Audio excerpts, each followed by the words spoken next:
আসসালামু আলাইকুম ভিউয়ার্স। আমি এমডি ওয়ালিউল্লাহ রাহাত চলে আসলাম আবারও আপনাদের মাঝে।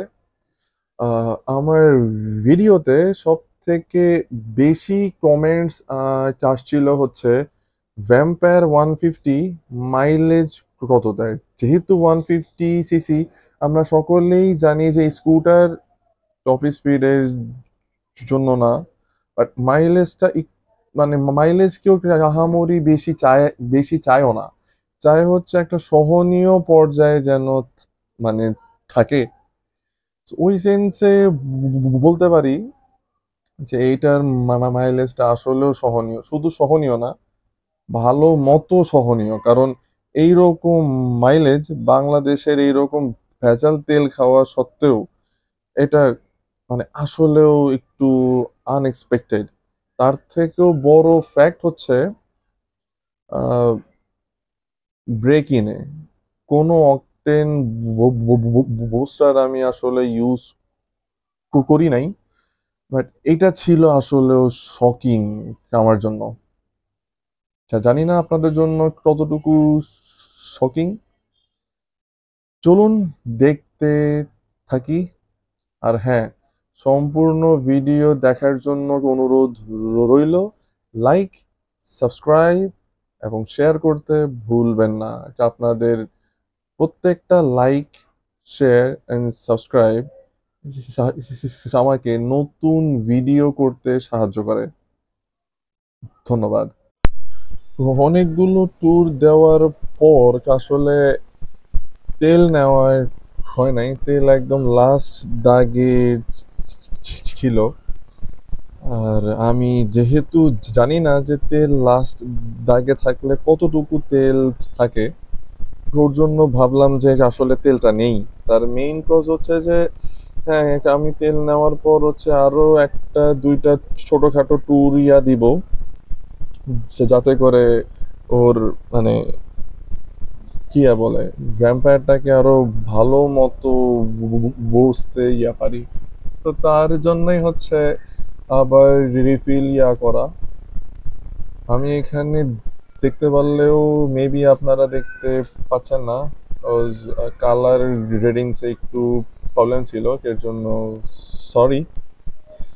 আর তেলের কথা বলতে গেলে অলমোস্ট 8.5 লিটারের কাছাকাছি হচ্ছে ও ঢুকছে। আপনারা দেখতেই পাচ্ছেন একদম ট্যাঙ্ক ফুল। শুরুতে হচ্ছে ট্যাঙ্ক ফুল করা হয়েছিল অ্যান্ড আমি ওডোতে সেট করছিলাম, মানে জিরো করছিলাম আমি। সো যে মানে ট্যাঙ্ক ফুল করার পর হচ্ছে আমি মানে কতটুকু ট্যুর দিচ্ছি বা কি আসে বিষয় সেটা নিয়ে। আহ ট্যাঙ্ক ফুল থাকলে একটু শান্তি লাগে। আবার ভয় পায়েন না যে ট্যাঙ্ক ফুল নেওয়া সত্ত্বেও দাগ ফুল আসতেছে না কেন, সেটা নিয়ে আমি ওই যে এখন অলরেডি ফুল আসছে কারণ চাবি ছিল অন। আর এই চাচাটা আসলেও খুব ভালো মানুষ। যারা রাজার বাগে তেল নেন তারা কম বেশি সবাই তাকে চিনবেন। আমিও সব সময় রাজার বাগ থেকে তেল নেই, কারণ হচ্ছে ওদের তেলটা খুব ভালো দেয়।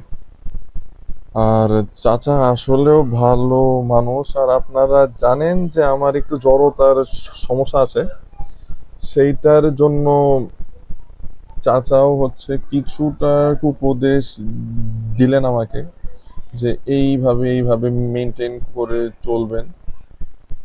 আর চাচাকে হচ্ছে ভাঙতি 75 টাকা দেওয়া লাগছিল, কারণ 1075 টাকার তেল ঢুকছিল। আহ, মাঝখানে যখন তেলের দাম বাড়তি ছিল তখনকার সময় হয়তোবা খেয়াল নাই। যাই হোক, টাকা নেওয়া শেষ। কত লিটার যে নিছিলাম সেটাও তো খেয়াল নাই। ও না, খেয়াল আছে আছে, সরি সরি। ও 65 টাকার। তো আঙ্কেলের সাথে হচ্ছে খুচরা একটু কথাবার্তা, যে মানে আঙ্কেল যে সাজেশনটা দিলেন সেটা কিভাবে কি মেনটেন করব। ভ্যাম্পায়ারের একটা জিনিস সব থেকে ভাল লাগে, সেলফ যে স্টার্ট হচ্ছে এটার কোনো সাউন্ড নাই, মানে একেবারেই সাউন্ডলেস ভাই, এটা কোনো কথা? আসেন এবার একটু মাইলেজটা মাপি। চলছে হচ্ছে 323 কিলো, তেল নিছি 8.29, 38.96। ম্যান, হইল কিছু? 38.96। এটা তখন ছিল 700 সামথিং। ওকে, 700 সামথিং।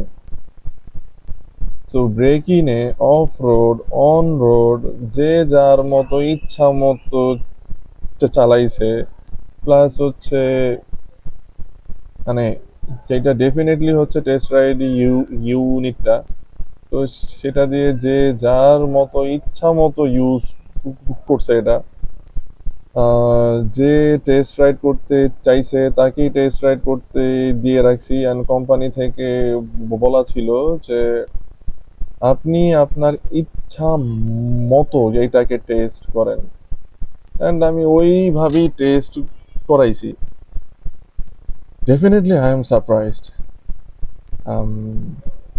Definitely surprised. কারণ আহ, এই ধরনের স্কুটারে সাধারণত হচ্ছে আপনার, আমি যতটুকু দেখছি, শুনছি, রিয়ালাইজ করছি যে ব্রেক ইনে ও কখনো 30-এর উপর মাইলেজ দেয় দেয় না। আপনি যতই ভদ্র মতো চালান, সেইখানে তো আমি রাফ অ্যান্ড টাফ ইউজ করছি। তো রাফ অ্যান্ড টাফ ইউজ করার পরও, রাফ অ্যান্ড টাফ ট্যুর দেওয়ার পরও ইচ্ছা মতো প্রেশার দিয়ে দুইজন নিয়ে, তার উপর লোড অবস্থায়, সেটা যেভাবেই হোক, লাইক ব্যাগেজ সহ, বাট ওর সাপোর্টটা না একটু বেশি ভালো লাগছে। হ্যাঁ, আমি যতটুকু জানি যে ওর ডুয়েল চ্যানেল এবিএসটাও হচ্ছে বোসের, তার উপর ইসিইউ, এইরকম টুকটাক যা মেইন মেইন পার্টস আছে সব হচ্ছে মানে জেনুইনলি বোসের। আর এর জন্য হচ্ছে ক্রমশ খুলেও দেখাইছিল আমাকে। আর আমি মানে আসলেও আমি কোয়াইট ইমপ্রেসড যে এই বাজেটে এইরকম একটা ব্র্যান্ডের স্পেয়ার পার্টস ইউজ করাটা, এটা আসলেও আমি একজন স্কুটার লাভার হিসাবে অনেক অনেক খুশি। অবশেষে বাংলাদেশের মানুষ একটা তাদের সাধ্যের ভিতরে বাজেট ফ্রেন্ডলি স্কুটার পাচ্ছে। আর আমি যেই রোড দিয়ে বের হইছি, এই রোডটা ভালোই ভাঙাচোরা। ওই দেখেন, তার কোনো ফিলিংসই নাই। আর ওর ব্রেকটা দেখছেন? ওর ব্রেকিং সিস্টেমে যেই এটা টেস্ট রাইড দেখ, ওর মানে পাওয়ার সহ সব কিছুতে ও ফিদা হবেই, মানে ফিদা হইতে বাধ্য আসলে। এখন যাচ্ছি যে একটু আশেপাশে দিয়ে একটু ঘুরি ফিরি, তেল তো নিছি, একটু খরচ করি। কারণ যেহেতু 38 38.96, দ্যাট মিনস আপনি ব্রেকিংয়ে পাচ্ছেন 39। আবার এইটার মিটার জিপিএস এর সাথে ফুললি অ্যাকুরেট, মানে সব কিছু মিলায় না হিসাব ম্যাচ হচ্ছে না যে এইটা কি আসলেও জিনানের নিজস্ব আনা স্কুটার। কারণ মানে আগের সকল স্কুটার থেকে তাদের এই স্কুটারের পারফরমেন্স বা যাইয়া বলেন, সব কিছু আনডাউটলি গুড, মানে এতটা ভালো যেটা আসলেও এক্সপেক্টেড না। সো যাই হোক, আজকে এই পর্যন্তই। আপনারা এত কষ্ট করে যে সম্পূর্ণ ভিডিওটি দেখছেন তার জন্য অসংখ্য অসংখ্য ধন্যবাদ। ভালো থাকবেন সকলে। লাইক, শেয়ার অ্যান্ড সাবস্ক্রাইব করতে ভুলবেন না। আর ভ্যাম্পায়ারের হেডলাইট নিয়ে নতুন করে কিছু বললাম না, কজ হচ্ছে আপনারা আমার প্রিভিয়াস যে মাওয়া ট্যুর ছিল সেইটাতে অলরেডি একটা মানে অ্যাজাম্পশন পাইছেন যে এইটার হেডলাইটের ব্রাইটনেসটা আসলেই কিরকম, ওর পাওয়ার ডেলিভারিটা কিরকম হয়। অ্যান্ড আপনাদের এত ভালো সাপোর্টের জন্যই আমার একটার পর একটা ভিডিও আমি করতেছি। তো ধন্যবাদ। আসসালামু আলাইকুম।